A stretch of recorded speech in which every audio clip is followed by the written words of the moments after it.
Une production, Les Podcasteurs. Le couple est une grande aventure, une sacrée aventure.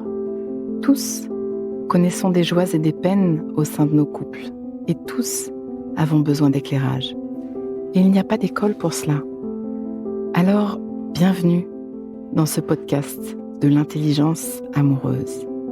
Je suis Florentine Dolnoy-Wang et je vais vous donner la main le long de la voie du couple, cet univers passionnant, complexe et unique en son genre, qui nous envoie dans le meilleur comme dans le pire.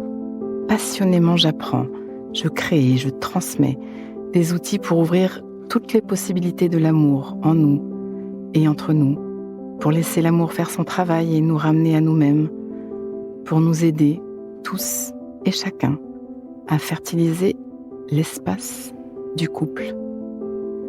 À chaque épisode, je répondrai à une question. Viens me la poser sur Instagram, l'espace du couple. À nos amours. Je viens de prendre le tire-fesse et je regarde ce petit garçon devant moi qui s'accroche. Ses jambes tremblent, ses bras sont hyper contractés, son corps est tendu et ça rate pas. Il croise ses skis et chute. Il se fait traîner par la perche en mode survie, puis il lâche. Je le relève, je redescends avec lui pour recommencer. Il est complètement stressé, il a perdu ses moyens. Le perchiste et moi le rassurons, l'encourageons. Il se lance et reprend la canne suivante. Je le suis en lui criant des « Yes, bravo !» et autres « Tiens bon !» Nous arrivons au bout. Je me sens bêtement joyeuse de sa réussite, de son courage. C'est terrifiant les premiers tire-fesses pour ceux qui se souviennent. Le choc du départ, l'assise plutôt exotique, ces skis si longs qui semblent toujours vouloir se mêler, les sillons laissés par les autres qui menacent l'équilibre, la longueur du trajet, le froid. À hauteur d'enfant, c'est une véritable aventure. Il lâche la perche et retrouve ses parents et sa sœur qui l'attendent.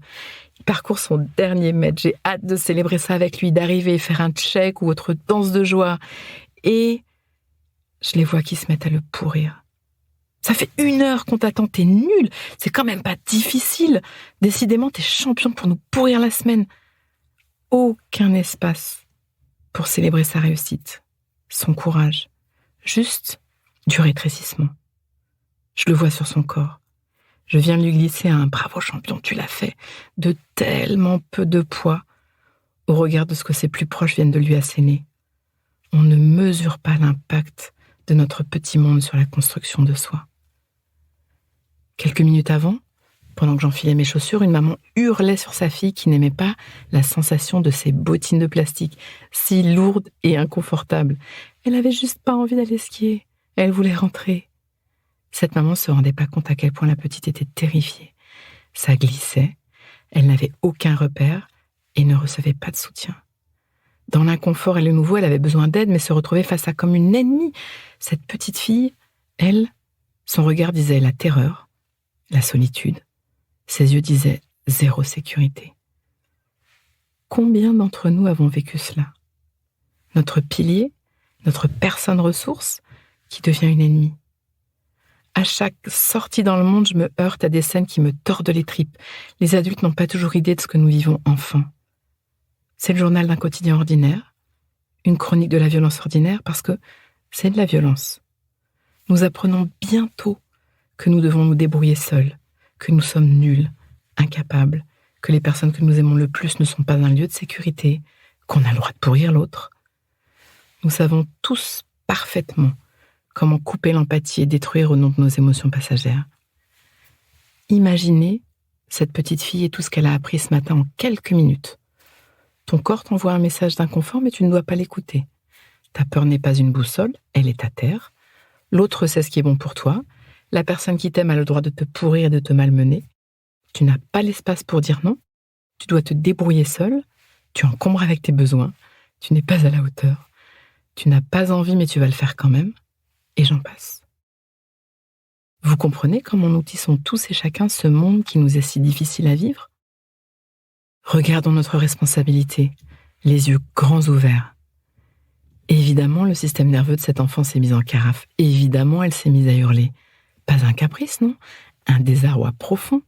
une dérégulation interne totale, le besoin d'être contenu, rassuré. Bon, elle a récolté tout l'inverse, je vous fais pas un dessin parce que presque tous les enfants du monde le vivent. Ce n'est pas que je veuille blâmer ni toutes les mamans ni tous les papas. Nos systèmes nerveux, à nous les adultes, sont mis à l'épreuve encore et encore. Alors ça part. Je voudrais nous responsabiliser et nous aider à faire autrement. Parce que ça part. Ça part sur nos enfants, ça part sur notre conjoint, ça part sur les réseaux sociaux, ça part dans les services clients. Tout le monde prend cher. Savez-vous à quel point nous avons appris collectivement, bien inconsciemment, quand je ne suis pas content, je te pourris. Quand je veux de toi, je prends. Quand tu n'es pas au diapason, gare à toi. Quel dégâts nous faisons chacun au quotidien. Quand la réponse de l'autre ne me va pas, je lui retire immédiatement mon humanité, ma bienveillance, mon empathie, etc. Je le mets dans la position d'un objet qui peut me servir de punching ball. Je défoule mes émotions de frustration, de peur, de colère, etc. C'est open bar. Par nos rythmes de vie, par l'environnement, par la pression du regard des autres, par nos mondes émotionnels intérieurs, nous sommes chacun des merveilles, mais nous devenons des tyrans complètement irrelationnels. C'est comme ça que nous abîmons notre monde, à chaque fois que l'autre devient objet. Un enfant, un inconnu sur les réseaux sociaux, cette femme au guichet, notre partenaire, un pays. Voilà commence la guerre. Ça commence par un enfant chez qui on a abîmé la boussole humaine, jour après jour, critique après critique, agacement après agacement, jugement après jugement, mot après mot, geste après geste. Pause. Inspire. Expire. Fais de la place à l'intérieur. Comme un petit entracte qui donne de l'oxygène. Prends juste un instant pour refaire de la place. Voilà. J'y reviens. Le petit garçon du tire-fesse, lui, de son côté, a appris beaucoup de choses aujourd'hui aussi. Si tu n'y arrives pas, tu es nul, tu vas perdre le lien avec ton entourage. C'est normal de crier sur quelqu'un si je suis impatientée ou frustrée. Et je ne peux pas demander de l'aide. Je dois savoir faire du premier coup, sinon je ne vaux rien. C'est la honte de ne pas performer, et j'en passe. De bonnes raisons pour se blinder dès l'âge tendre.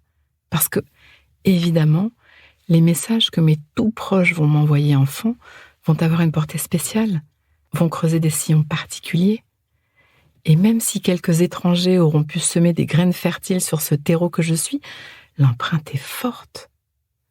Et ces messages, je vais les emmener dans mes relations futures. Non, ce n'est pas normal de faire sentir à un enfant qu'il est incapable, il est en train d'apprendre, qu'il doit faire fi de ses besoins, qu'il n'a pas le droit de poser ses limites à l'autre. Non, ce n'est pas normal d'offrir à ces adultes de demain, ces petites pousses d'hommes et de femmes, ce n'est pas normal de leur offrir un modèle du type « Je suis pas d'accord avec ce que tu fais, alors je te hurle dessus. J'écrabouille ta rébellion. Je ne fais pas de place à ta parole, à ta douleur, à tes besoins, parce que c'est moi le plus fort. » Non, c'est pas normal de leur montrer que dans notre relation de couple en cas de désaccord, je vais crier, ou claquer la porte, ou manipuler pour parvenir à mes fins, ou utiliser la force ou le silence. Vous comprenez pourquoi je m'agite dans tous les sens pour que nous devenions conscients, pour que nous prenions les rênes de nos réponses neuro-émotionnelles, pour que nous devenions relationnels? Ce matin-là, en vacances de ski, mon ventre se tordait de ces échantillons de maltraitance ordinaire, et je pensais à toutes ces personnes en guerre à l'échelle de leur couple, de leur famille, de leur communauté, de leur pays, dans notre monde, et je ne pouvais pas m'empêcher de faire des liens. Tout comme chaque fois que je travaille avec un couple sur le consentement ou la violence, je rencontre par exemple un homme à qui, petit garçon, on a appris « Si j'obtiens pas ce que je veux de toi, je peux te forcer ou te taper pour le prendre. Si je vis des émotions désagréables à l'occasion de toi, je peux hurler ou te détruire. » Ou je rencontre une femme à qui on a fait croire, petite fille, que c'est par l'humiliation et la critique qu'on faisait progresser les situations. Nous sommes l'école les uns des autres. On le change, ce monde? On arrête nos conneries? On se pose 2 minutes pour regarder comme chacun, dans notre vie, nous contribuons à cette violence générale? C'est nous, dans nos interactions, dans nos foyers, avec nos amoureux, avec nos enfants, avec nos élèves, avec nos collègues, avec l'autre, qui tissons ce monde, qui semons les graines. Le couple est un enjeu immense qui dépasse de loin notre bonheur conjugal au quotidien. Vous réalisez ça? En vous occupant de votre joie à deux au jour le jour, en vous occupant de tisser une intimité fertile et apaisée, en apprenant à faire avec vos émotions, en travaillant avec votre amour, en bâtissant de la sécurité chacun dans nos foyers, nous nous occupons de ce monde présent et à venir. Ouvrir de la sécurité, de la conscience, des compétences pour relationner, pour faire vivre notre amour immense autant que nos besoins dans le lien. Offrir, depuis la naissance, un espace de bienveillance, de limites saines, d'écoute, de soutien, entre nous et auprès de nos enfants. Le couple conscient est un enjeu à l'échelle de nos vies, de nos jours, et aussi c'est un enjeu humain, sociétal, civilisationnel, politique et bien au-delà. L'intelligence amoureuse est une question de société. Elle concerne toutes nos relations. Toutes nos relations. Allez, viens, on va le changer ce monde. Ça commence par toi, ça commence par moi, ça commence par nous, à nos amours. Pause. Donnons-nous le temps, quelques instants, pour intégrer. Prends le temps d'une respiration. Inspire. Expire. Et sens. Branche-toi sur ce que tu vis à m'avoir écouté. Tu vas terminer cette phrase. Une chose que je comprends pour ma vie amoureuse, présente ou passée, c'est: et ce qui me touche le plus là-dedans, c'est: décompte et laisse-toi récolter ce qui vient. Tu peux aussi noter une phrase, un mot, une image, une idée qui te viendrait là, maintenant à l'esprit, pour l'ancrer, pour plus d'intelligence amoureuse. Le cœur est un muscle qui se muscle. Ce podcast est écrit et exprimé par Florentine Denoy-Wang, produit par les podcasteurs et mis en musique par Laurent Aknin. Si vous voulez soutenir notre programme, abonnez-vous, mettez des étoiles ou des cœurs, partagez autour de vous et rejoignez-moi sur la page Instagram L'espace du couple. À vos amours.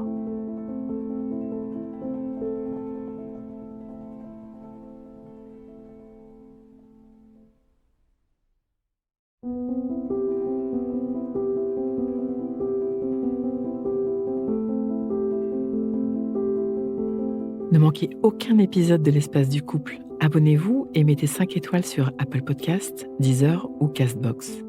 À nos amours.